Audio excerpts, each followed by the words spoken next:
Assalamualaikum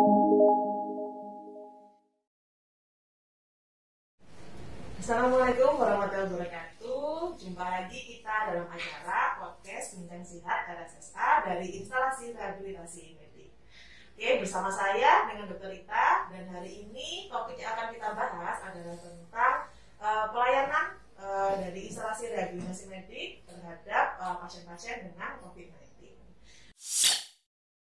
Hari ini saya sudah ditemani oleh narasumber kita yang sangat spesial. Langsung saya kenalkan saja ya narasumber kita hari ini. Beliau adalah Kepala SMF Rehabilitasi Medik RSSA. Baru saja bulan lalu beliau menerima gelar konsultan di bidang kardiorespirasi. Langsung saja dengan narasumber kita, Dr. Rahmat, spesialis kedokteran fisik dan rehabilitasi konsultan. Gimana dokter? Kabarnya dokter? Sehat? Alhamdulillah sehat Dr. Rita. Okay.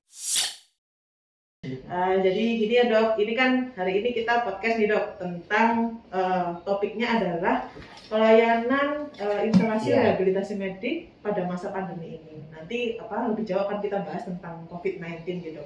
Jadi siap. Kalau boleh tahu, dokter mungkin bisa dijelaskan dulu nih dok, kalau pada instalasi rehabilitasi medik sendiri pelayanan yang biasa diberikan pada pasien itu pelayanan yang seperti apa gitu? Mungkin bisa dijelaskan, kan mungkin banyak teman-teman kita di sini yang mungkin belum tahu atau belum familiar. Mungkin dokter bisa sekaligus menjelaskan pelayanan secara umum seperti apa dok? Oke baik, terima kasih. Ya kita kenalan dulu ya sama rehabilitasi medik. Iya dokter. Jadi rehabilitasi medik ini merupakan cabang dari kedokteran.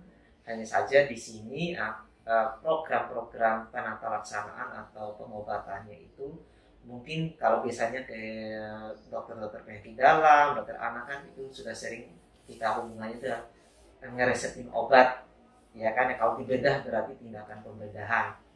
Kalau di rehabilitasi medik ini yang paling banyak dilakukan itu berupa penggunaan terapi modalitas dan terapi latihan.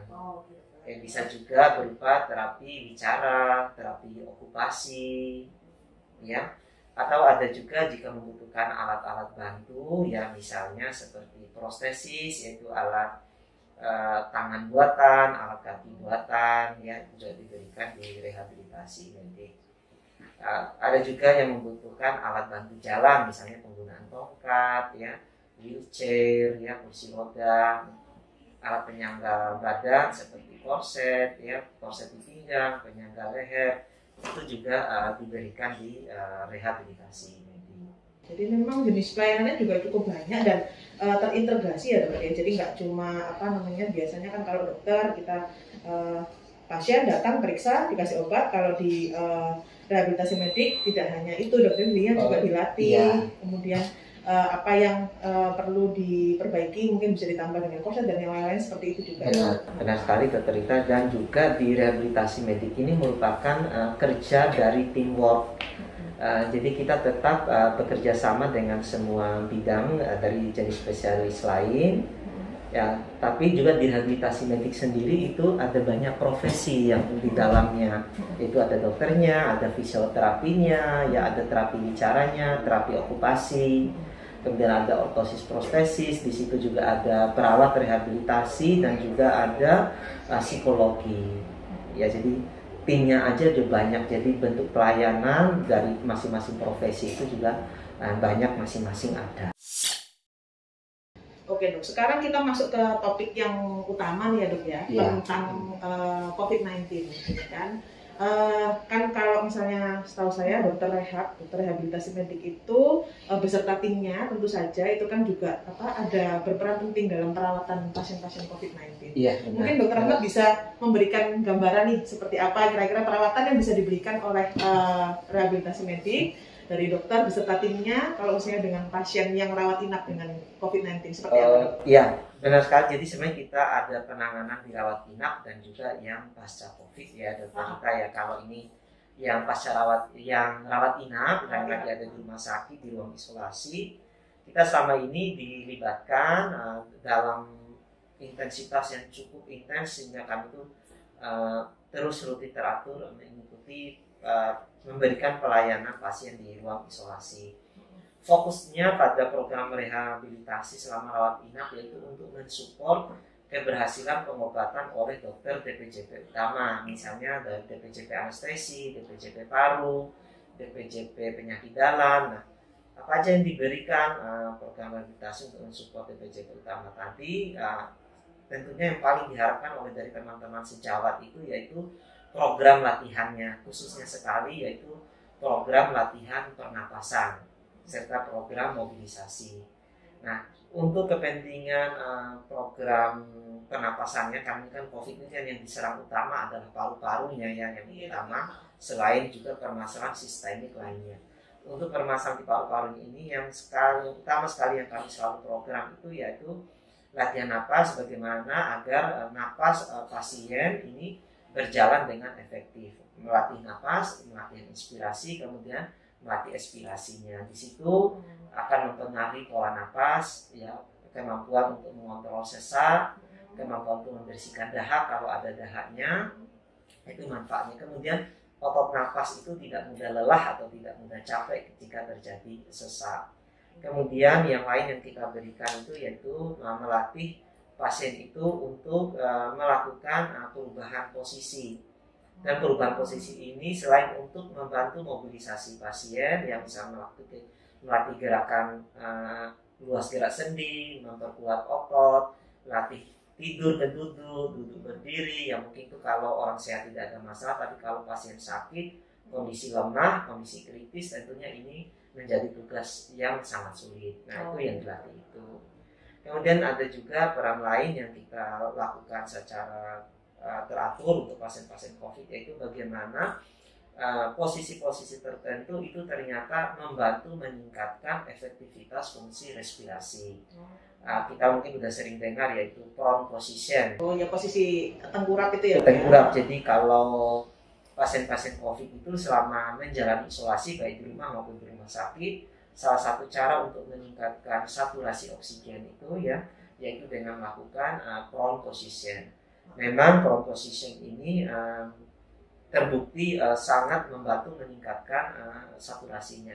Dari banyak pengalaman, dari klinis maupun dari teman-teman yang kami dampingi secara pribadi di luar rumah sakit itu, mungkin awalnya itu 90 atau 80 itu bisa naik mendekati normal. Seperti itu untuk saturasinya yang kita buktikan dengan monitor pulse oximetry. Seperti itu. Banyak sekali ya dok ya ternyata program-program yang bisa diberikan oleh dokter yang berserta timnya terhadap pasien-pasien yang dirawat dengan COVID-19. Benar sekali, banyak sekali yang bisa dilakukan, dan ini memang dari sejawat-sejawat DPJP utama memang hampir selalu melibatkan rehabilitasi medik untuk meningkatkan efektivitas dan manfaat bagi pasien-pasien yang diisolasi. Nah, satu pertanyaan nih dok, saya ini sering ditanya sama teman-teman ya dok ya, yang kenalan-kenalan gitu, yang kan banyak yang sudah sembuh dari COVID, sudah dinyatakan swabnya negatif, sudah bisa aktivitas biasa sebenarnya, tapi masih banyak keluhan nih dok. Jadi kadang-kadang itu masih saya kok ini ya masih sering nafasnya kok masih pendek-pendek, terus cepet capek. Biasanya dibuat olahraga gitu ringan sampai olahraga intensitas sedang juga nggak apa-apa, tapi setelah COVID ini perasaan katanya saya sih kayaknya sehat, tapi kok masih kayak nafas masih pendek-pendek, terus habis itu masih juga kadang-kadang batuknya itu masih berkepanjangan seperti itu. Itu ada strategi tersendiri nggak sih dok? Maksudnya untuk mengatasi keluhan pada pasien yang sudah sembuh dari COVID tapi masih ada gejalanya yang seperti ini? Ya, ada banyak cara yang harus bisa dilakukan, tapi mungkin yang perlu kita pahami bersama dulu bahwa ini tuh disebut dengan long COVID atau long haul COVID, sebagaimana kita sudah sering mungkin dengar di berita ya, atau yang dibicarakan oleh orang-orang. Jadi ini gejala pasca COVID-nya. Kalau COVID-nya udah negatif tadi kan, ya udah di swab negatif, cuma kok masih ada gejala. Nah, ini memang dampak sistemik dari COVID-nya, karena memang kan paru-parunya selama kena COVID mengalami gangguan. Nah, di sini tentunya fungsi pernapasan akan berkurang, di mana mungkin tubuh itu untuk ketika mengambil udara dari lingkungan masuk ke paru-parunya mungkin terbatas, tidak bisa mengembang dengan maksimal karena kemarin ada kerusakan paru-paru selama terinfeksi oleh COVID. Kemudian mungkin di situ distribusi udara yang telah masuk ke dalam paru-paru kemudian kan harus dipindah ke darah, mungkin di situ juga bisa jadi ada gangguan. Selama opname kan banyak tidur ya, atau isoman kan banyak di kamar aja, tentunya mungkin tubuh itu menjadi lebih lemah ya. Selain juga karena memang faktor infeksi itu akan menyebabkan peradangan seluruh tubuh ya, sistemik inflamasi, itu juga akan membuat otot-otot tubuh itu jadi lebih lemah ya. Nah, otot tubuh yang lemah karena dia terinfeksi ini, sehingga itu mungkin yang dirasakan sebagai lelah tadi, atau memang karena faktor paru-paru tadi dirasa sesak. Jadi nanti yang kita lakukan itu adalah bagaimana membuat kondisi nanti itu kemudian pasien terbiasa untuk aktivitas walaupun dengan kondisi batuknya, kondisi lelahnya. Nah, latihan-latihan sudah kita berikan di rumah sakit. Tadi kan ada latihan napas ya, latihan penguatan ya, latihan gerakan. Nah, itu di rumah kita lanjutkan lagi. Jadi tidak usah khawatir sebenarnya, tidak usah cemas. Nanti gejala ini harapannya akan membaik dengan sejalannya waktu. Program-program khusus yang akan kita lakukan itu nanti ya, latihan pernapasan, latihan pengembangan dada, latihan mobilisasi dinding torak, kemudian latihan penguatan otot. Nah, ditambah lagi khususnya latihan endurance atau latihan aerobik. Dari pengalaman saya, beberapa pasien yang sudah bukan lagi beberapa, cukup banyak yang kita tangani pasca COVID itu memang cukup melakukan latihan tadi dan bisa mandiri, itu progresnya, perbaikannya bagus sekali dibanding orang yang karena merasa batuk, merasa lelah tadi tetap banyak diam di tempat tidur atau banyak di dalam rumah, justru kondisinya akan menurun, makin turun. Malah sebaiknya walaupun sesak batuk tadi tetap dilatih.